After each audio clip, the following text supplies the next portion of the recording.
Hello everyone friends, आज के video में आपको एक बहुत ही खूबसूरत शर्ब से मिलवाने जा रही हूँ। ये शर्ब जो है गर्मी के दिनों में बहुत अधिक ये फ्लावरिंग करता है और देखने में इसके फ्लावर्स गुच्छों में आते हैं और बहुत ही खूबसूरत लगते हैं। इसकी जो ये ब्लैक या डार्क पर्पल कलर की लीव्स हैं, इसकी वजह से ये और फ्लावर्स के बीच में रखा हुआ अलग दिखाई देता है। इसकी खूबसूरती अलग रहती है। ये फ्रेंड्स, ये पौधा जिसकी पत्तियां आपको जो हैं ये ऐसे डार्क पर्पल कलर की या ब्लैकिश कलर की दिखाई दे रही हैं, तो इसकी इस चमकीली काली पत्तियों के कारण या पर्पल कलर आप कहें उस पत्तियों के कारण इसे ब्लैक डायमंड कहा गया है। ये ब्लैक डायमंड कई कलर्स में आता है। देखिए मेरे यहाँ ये जो है ये पिंक कलर के इसमें ब्लैक पत्ती के साथ गुच्छे लगे हुए हैं। ये इधर मेरे पास इसका पर्पल कलर भी है। तो ये जो है ये बहुत ही खूबसूरत प्लांट है। जो हम लोग कहते हैं कि नहीं गर्मियों में फ्लावर्स नहीं होते, अगर आपको शौक़ है गार्डन लगाने का और गार्डन में वैरायटी बढ़ाने का, तो समर्स में भी बहुत अधिक ऐसे फ्लावर्स मिल जाते हैं आपको जो कि जिनकी वैरायटी बहुत अच्छी है और जिनसे कि आपका गार्डन देखने में बहुत अच्छा लगता है। तो अब मैं बात करूंगी कि ये जो आपका ब्लैक डायमंड प्लांट है, इसको हम और नामों से भी जानते हैं। इसको ब्लैक डायमंड, सामनी, pride of India, crape myrtle, चारुल नाम से भी जानते हैं। और ये इसकी फैमिली जो है ये लेजिस्टोमिया फैमिली का प्लांट है।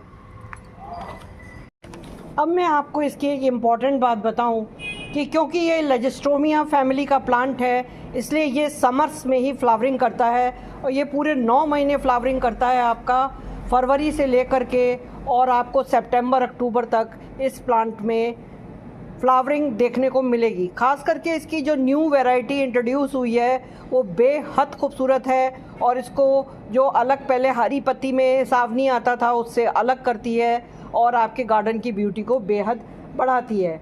अब मैं इसकी शेप्स की बात करूं तो ये बहुत सारे शेप्स में लग सकता है।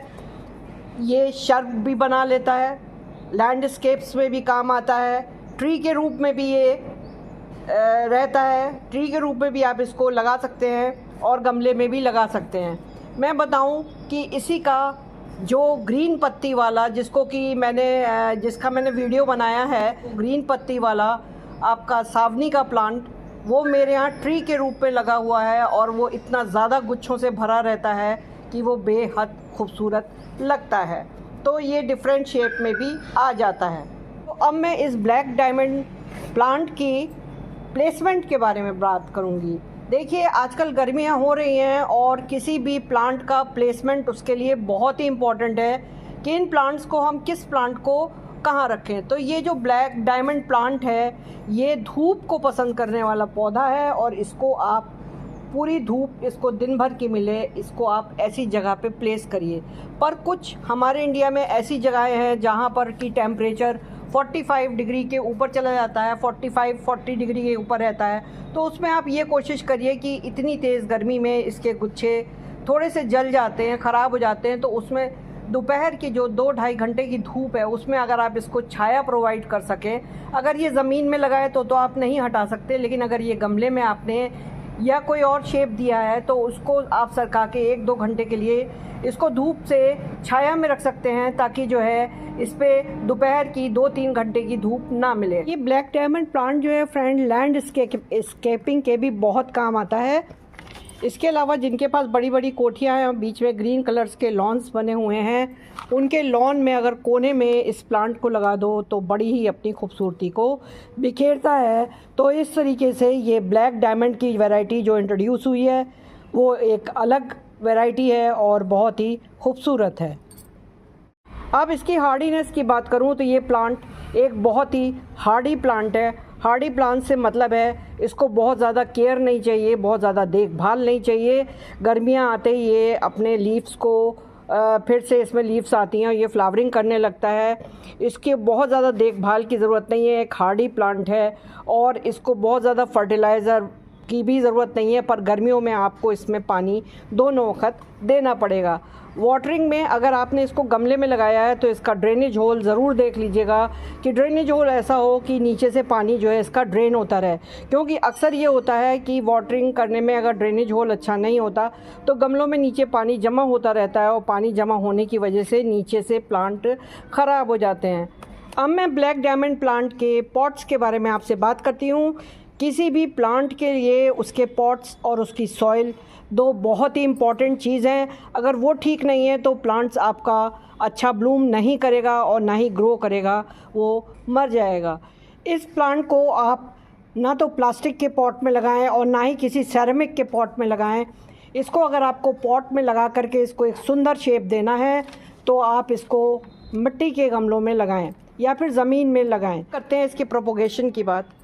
तो इसका प्रोपोगेशन जो है वो दो तरीके से होता है, सीड से भी होता है और कटिंग से भी होता है। पर जो इसका सीड्स का आपका सीड से प्रोपोगेट करने की बात है, तो क्योंकि ये अभी अभी 1-2 साल पहले ब्लैक डायमंड प्लांट हमारे यहाँ आया है, तो जिसका सीड्स का प्रोपोगेशन है वो इतना सक्सेस नहीं दिखाई देता है। तो इस ब्लैक डायमंड प्लांट को आप कटिंग से ग्रो करिए।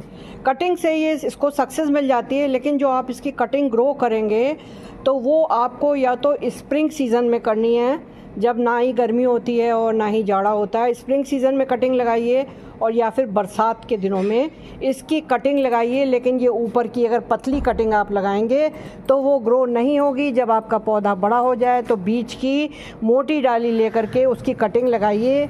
एलोवेरा रूटिंग हार्मोन लगा लीजिए या रूटिंग हार्मोन लगा लीजिए। ये देखिए, मैंने आपको दिखाऊं, ये ग्रीन पत्ती वाले मेरे जो हैं ये प्राइड ऑफ इंडिया के प्लांट हैं, जो कि ये मेरे यहाँ बड़ा सा ट्री लगा हुआ है। देखिए, इनकी मैंने आपको पहले वीडियो में भी दिखाई थी। पिछले साल मैंने इनकी कटिंग ग्रो करी थी। देखिए कितनी सक्सेस हुई है। ये गमलों में लगा हुआ है और ये कितनी सक्सेस हुई है, और देखिए फ्लावरिंग भी कर रहा है। तो कटिंग इसकी आसानी से ग्रो हो जाती है, बस मेथड सही होना चाहिए।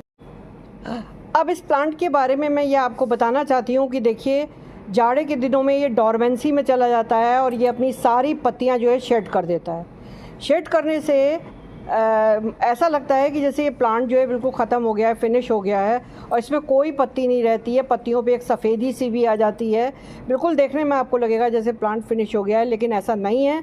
जब दोबारा से स्प्रिंग सीज़न आता है, फरवरी का सीज़न आता है, तो इसकी पत्तियाँ फुटाव लेती हैं, बड़ी होती हैं, ग्रो होती हैं और फिर से ये इसी तरह से गुच्छों में ब्लूम करने लगता है। अब इस पौधे की अगर आपको प्रूनिंग के बारे में बताऊं तो प्रूनिंग के लिए भी स्प्रिंग सीज़न इन पौधों के लिए बेस्ट रहता है, क्योंकि जब ये पत्तियां इनमें आ रही हों उस समय आप इनको मनचाहा शेप दे करके इनको फ्लावरिंग के लिए तैयार कर सकते हैं। तो फ्रेंड्स, अब हम कर लेते हैं इसके फर्टिलाइज़र की बात। देखिए फ्रेंड्स, ये एक बहुत ही हैवी फ्लावरिंग करने वाला प्लांट है, तो इसमें आप नाइट्रोजन का फर्टिलाइज़र बिल्कुल ना डालें, क्योंकि आपको पता है कि अगर हम नाइट्रोजन का फर्टिलाइज़र डालेंगे तो इसमें पत्तियों की संख्या अधिक हो जाएगी और इसमें फ्लावरिंग कम हो जाएगी। तो इसमें आप जो फर्टिलाइज़र डालें वो फास्फोरस युक्त होना चाहिए और वो पोटाश युक्त होना चाहिए। उसमें आप चाहे घर का बना हुआ ऑनियन पील का या बनाना पील का फर्टिलाइज़र डालें या आप कोई ऑर्गेनिक बाज़ार का फर्टिलाइज़र डालें, लेकिन फर्टिलाइज़र ऐसा होना चाहिए जिसमें फास्फोरस और पोटेशियम हो, तभी इसमें अच्छी फ्लावरिंग होगी और ये हैवी फ्लावरिंग करेगा। अब हम करते हैं इसके पेस्ट की बात। तो फ्रेंड्स, मुझे अपने प्लांट्स में अभी भी जो नीचे भी सावनी लगा हुआ है उसमें कभी पेस्ट नहीं दिखाई दिए हैं, पर अगर आपके यहाँ गार्डन में कभी पेस्ट लग भी जाते हैं, पत्तियों के पीछे भी देखिए, आगे भी देखिए, पेस्ट लग जाते हैं, तो उसमें सबसे अच्छा है, बहुत ही लाइट होता है, आप नीम ऑयल का स्प्रे करिए। आशा है ये ब्लैक डायमंड प्लांट आपको अच्छा लगा होगा। ये एक गार्डन के लिए न्यू वैरायटी का प्लांट है। इसको अपने गार्डन में ऐड करिए और गार्डन की रौनक को बढ़ाइए।